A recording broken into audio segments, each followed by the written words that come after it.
Jack Snevice joined by Firebirds netminder Will Cranley. And Will, Overager night here for you. It's incredible looking back on your career as it is, you, Tyler, and Riley. Let's start at the beginning for you. Peterborough kid, drafted by Ottawa. Obviously everyone knows the rivalry there, but for you and your family, you were the third highest goaltender selected in the draft. What was that feeling like for you back as a 16-year-old? Obviously every kid in Ontario's dream is to play in the OHL, so I think for me it was just, I was super happy, super excited, and when you grow up and play, like I said, like the goal is to have fun, but like at the same time, you know that you want to grow up watching these big guys play in the league, and it's just kind of breathtaking and surreal moment looking back. You talk about the big guys that you looked up to. Well, you started on a couple of teams that had some pretty big guys. You had back-to-back 50-win seasons. Not many goaltenders, not many young players are, have that luxury. What was it like for you and your growth and development in this league as a goaltender and as a person?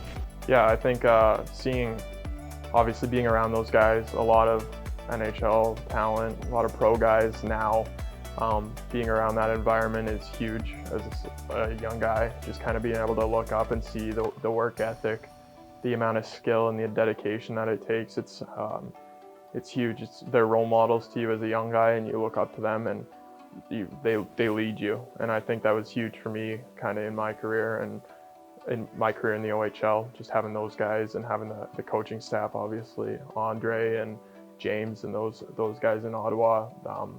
Andre obviously is now with Arizona. My goalie coach, Charlie McTavish, is in Arizona. So along with the players, the big guys that I look up to, like I had a really good staff of coaches around me, and I'm grateful for that. And it showed from year one to year two. You made a jump, and you won 13 games in a row your second year, which was the third most by any 16 or 17-year-old goaltender in the last 25 years. What, I guess, changed for you? What did you maybe learn, continue to improve on that got you to that point to have that success the following year? I think it was in my 16-year-old year. Obviously, I didn't play as much as I would have liked to play.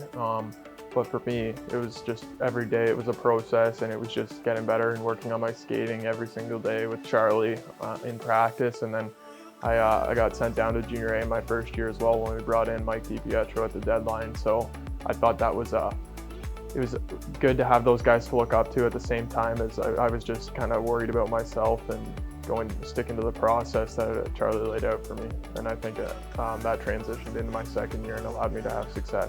And then off that success, you get drafted by the St. Louis Blues. You sign an NHL contract. Obviously, you said it was a surreal moment to get drafted at the OHL, and then it's every kid's dream to get drafted by the NHL. What was it like for not only just you, but your family who just, supported you your entire career? Yeah, my mom and dad and my grandparents, both sides, have been unbelievable at supporting me throughout my entire career, whether it be when I'm just a little kid, can hardly skate, they're there at the rink, waking up in the morning, coming to watch me and take me to practice, and I'm grateful for them and all the love and support that they've had for me over the years. And obviously going to the NHL was it's a huge step.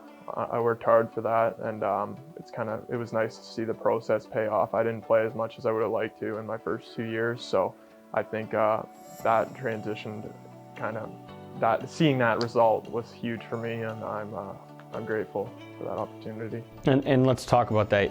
You said you didn't play as much as you would have liked your first 2 years. Well, then COVID knocks out the entire season that you would have been the starter. What kind of impact did that have on you, and what did you try and do to continue to get better?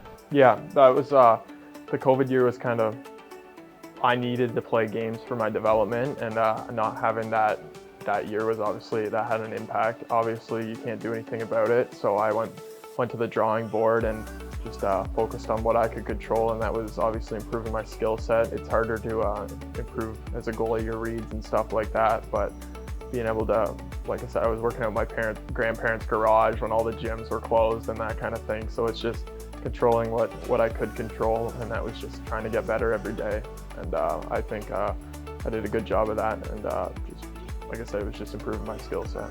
You did come back improved, and then after your final year in Ottawa, you get the call this summer that you've been traded to Flint. You go from the furthest team in the East to the furthest team in the West. That's not easy for anyone. Doesn't matter if you're 16, 20 years old. So I guess, what was it like when you first got the call, and then your family's reaction as well, knowing you were moving even further from home? Yeah, I was with my aunt in Ottawa, so I kind of had to go through the whole experience of being with billets for the first time and that kind of thing, which is great. I think when I found out I was coming to Flint, I was super excited. We had a team that made a push deep into the playoffs, obviously Western Conference Final the year before, and I knew we had a solid group of guys who would have had that experience coming back, and I was super excited to get started here. I heard from my buddy Tyler Tucker, who I met in Utica, and then obviously through St. Louis, that he said Flint was a great organization, and I think I was just I was hopeful, and I was motivated to come to Flint and have a good year.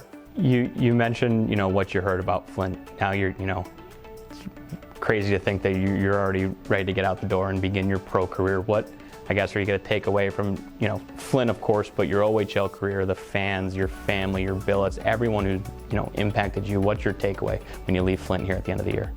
First I want to talk about Flint. I think Flint's been a great place for me to play.